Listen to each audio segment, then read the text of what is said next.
Hello, my dear children. We have started with the lesson of pressure. I hope you are understanding the concepts very clearly. So, we had started with pressure in fluids and its transmission, wherein we studied what is the meaning of thrust. We said that thrust is nothing but the force which is acting normally on a surface. Then we saw what's pressure. Pressure is thrust per unit area. Okay, the SI unit of pressure is given by Pascal or Newton per meter square. Okay, that is Newton meter raised to minus 2 or Newton per meter square. Then we said what is 1 Pascal, as well as the CGS unit of pressure we discussed, which is dyne per centimeter square or Newton per meter square. Then there are other units of pressure which we discussed were bar, millibar, as well as torr and atmospheric pressure. Then we saw there are two factors which are affecting the pressure. First is the area on which the thrust is applied, and second one is the magnitude of the thrust. Then there are different ways in which we can increase the pressure. We can increase the pressure just by reducing the surface area. Then we can decrease the pressure by reducing the decrease the pressure by increasing the surface area, and increase the pressure by reducing the surface area. Then let's go to the next part of it, which is the actual part of the lesson, that's called as pressure in fluids. Okay, now whenever we say that what are actually fluids, okay, fluids are nothing but any substances which can flow are called as fluids. Okay, so for example in fluids, so examples of fluids are basically liquids and gases. Okay, so here when we are talking about solids, so where are the solids going to exert a pressure? This is a solid, so this solid will be exerting a pressure on its own weight. Okay, so when we are talking about the pressure in the solids, solid will be exerting a pressure only on the surface because of its weight. But when we are talking about the liquids, okay, when we are talking about the liquids will be exerting a pressure on all the sides, right? So we can say that fluid which is there is also exerting a pressure due to its weight, but it is also exerting a pressure at the bottom, okay, or else at the sides, sideways, everywhere. So let us see how solids and liquids are exerting pressure. So here I have drawn a solid will be exerting a pressure only downwards because of its weight. Now liquid, this is a container in which the liquid is present. This liquid is exerting a force bottom, sideways, up, so everywhere in all the directions. So fluid contained in the vessel which is exerting pressure at all points and also in all the directions. So this particular fluid is exerting a pressure at all the points as well as in all the directions. So here we can say solid which will be exerting a pressure only at the bottom, fluid will be exerting in the bottom as well as on the walls of the container due to its tendency to flow. Why? Because liquids have a tendency to flow, and because of this they will be exerting a pressure in all the directions. If you remember or know, when I was teaching you about pressure, when we were learning about pressure in the class, we had also had an experiment of liquid pressure, wherein I had also shown you that how the in a bottle, how we make different holes in the bottle and how the water was coming through the bottle, if you remember. So the same thing, it's just a repetition of it. Now here I have a vessel with me.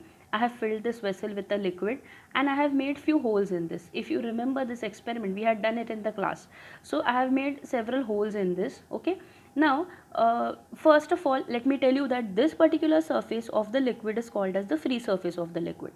Okay. So this is the free surface of the liquid. Then you have to make several holes anywhere on the vessel. Okay, just below the free surface. So this is the free surface. So below the free surface, I have made holes on the vessel. Now, if you happen to put your finger over here on this hole, you can experience a thrust. Okay, you can experience a thrust on your hand, on your finger, sorry. So this demonstrates that the liquid which is contained in the vessel exerts thrust at all the points of the free surface. So thrust on the unit area is given by the pressure due to liquid at that point. So here there is a pressure at that point. That's the reason you feel the thrust on your finger. Now, if you see over here, the liquid is spurting through each hole. That means it is exerting a pressure at each of the point. Okay, here there is a pressure, here there is a pressure. If you make a hole over here, there will be a pressure. Now, if you see, if you analyze here the distance of the liquid from say from the starting point is little less, but here it is covering a greater distance. If you see, the water is coming out with a greater force and with a greater distance. Now we say that, what do we say, that as the depth increases, okay, as the depth will be increasing, the liquid pressure will also be increasing, right? So this is the depth from the free surface, right? If I make a hole over here, maybe it might reach till here. So we say that as the depth increases, the pressure also increases. So let us see the explanation of it.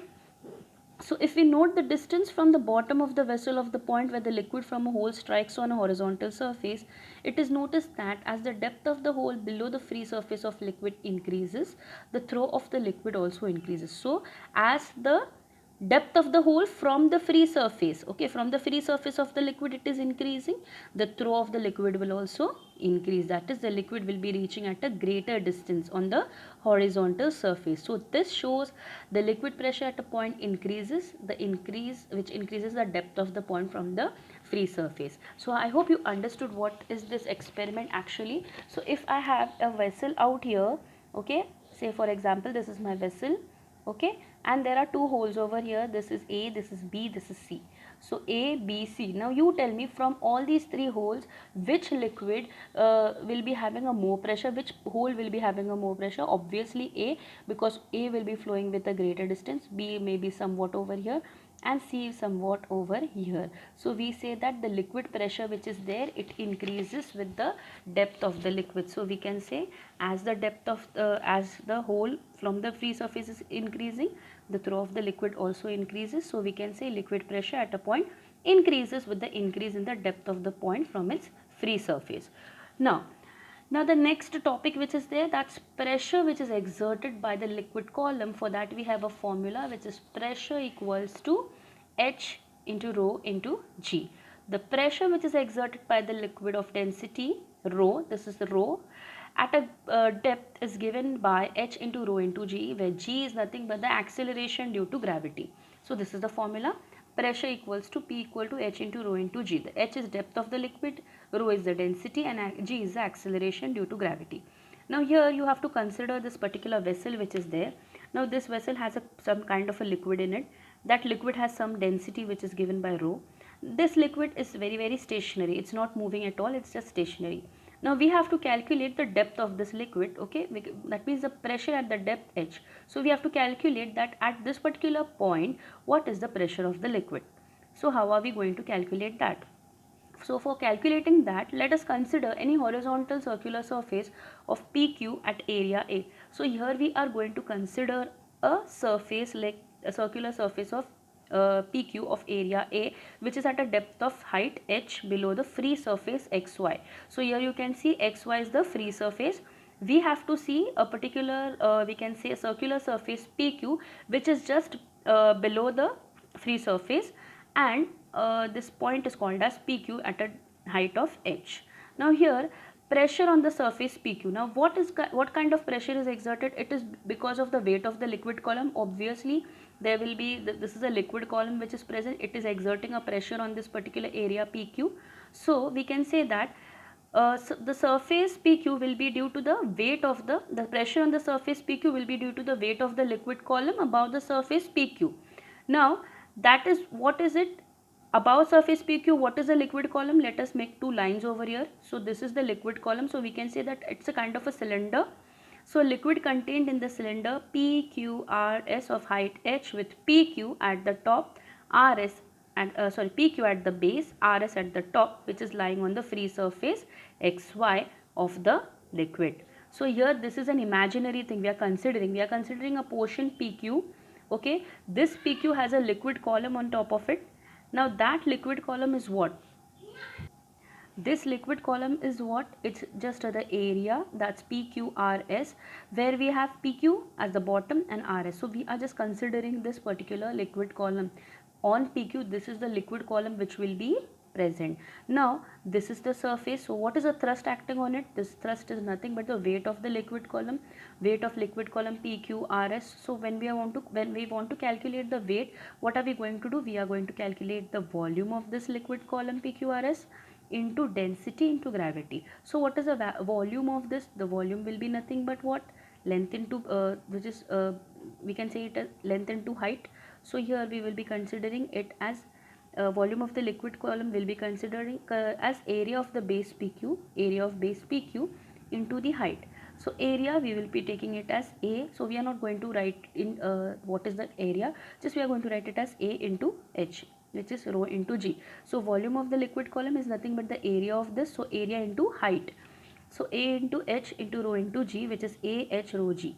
So this is what? This is a thrust. So thrust exerted is the weight of PQ. Weight of PQ is what? The volume of the liquid column into density into G, and volume of the liquid column is what? Area into height. So we have thrust which is exerted on PQ. Therefore we can say pressure is thrust upon area. We know pressure is thrust upon area. Yes or no? So pressure is thrust on upon area. So what is the thrust given? AH rho G. So AH rho G. And what is area? A. So A cancels. What is left with us? H rho G. So H into density into G. So this is what we have analyzed. This is the final equation which we get. Now if you see, this is a pressure on the liquid column which is there, right? Now this pressure, okay, this pressure is already there. Above the free surface, is there any atmospheric pressure? Yes or no? On your head also there is a huge amount of atmospheric pressure, but you can't feel that atmospheric pressure. Why? This was there for you last year, right? Because the pressure inside your body is equal to the pressure outside the on your outside your body. That's the reason you can't feel the tremendous pressure, but atmospheric pressure is already there. So since there is an atmospheric pressure which is above the free surface, so total pressure of the depth inside the liquid will be taken as what? So total pressure is nothing but atmospheric pressure plus pressure due to the liquid column, which is given as P0 plus H rho G. I hope you understood this, what is actually the pressure exerted by the liquid column. So the formula for the pressure which is exerted by the liquid column, it's given as H into rho into G, as well as a total pressure which will be given by the formula, which is P0. And what is this P0? P0 is nothing but the, we can say that that's the atmospheric pressure. What is it? It's the atmospheric pressure. Okay, I hope it is clear. Now let's go to the next part. Now there are different factors which are affecting the pressure at a point. Just now we discussed now three factors. What will be the three factors? It will be the depth, the density and the acceleration due to gravity. So inside the liquid, these three factors will be affecting the pressure at a point. So the value of G, now let us take any particular place on the earth's surface, and then we will be having the acceleration due to gravity which is constant. Therefore the pressure at that point in a liquid, so the pressure which is there, it will be proportional to the depth. Yes or no? This we already discussed, that as the height increases, as the depth of a particular liquid increases, the pressure also increases. So here we have three different factors. Okay, we had the depth, okay, then we have the density, and we have the acceleration due to gravity. So this pressure is directly proportional to the depth. So when we say the depth which is of a liquid increases, okay, depth will be calculated like this only, right? If the depth increases, liquid pressure also increases. Then it's directly proportional to density. Then density of a liquid increases, liquid pressure also increases. Okay, so from there we can say that, however, pressure which is there, it does not depend on the shape and the size of the vessel in the liquid, as well as it does not depend on the area of the surface on which it acts. So these two things it is not depending on. It's not depending on the shape and the size of the vessel, as well as on the area on which the surface is present. Okay, so these are the factors on which the factors which are affecting the pressure of the point in the liquid. Okay, fine. Now I hope these things are clear with you. What are the factors, as well as what is the pressure exerted by the liquid. Then we have few laws of liquid pressure which you have already learned in your 8th standard. Okay, first law, inside the liquid pressure, it increases with the increase in the depth, which we already did, right? Inside the liquid pressure, inside the liquid, we say that pressure which is increasing with the increase in the depth from the free surface, which we already did over here, already we understood in this experiment. Secondly, we said in a stationary liquid, that means when the liquid is not moving at all, pressure will be same at all the points on the horizontal plane. Then third one, the pressure is same in all the directions about a point.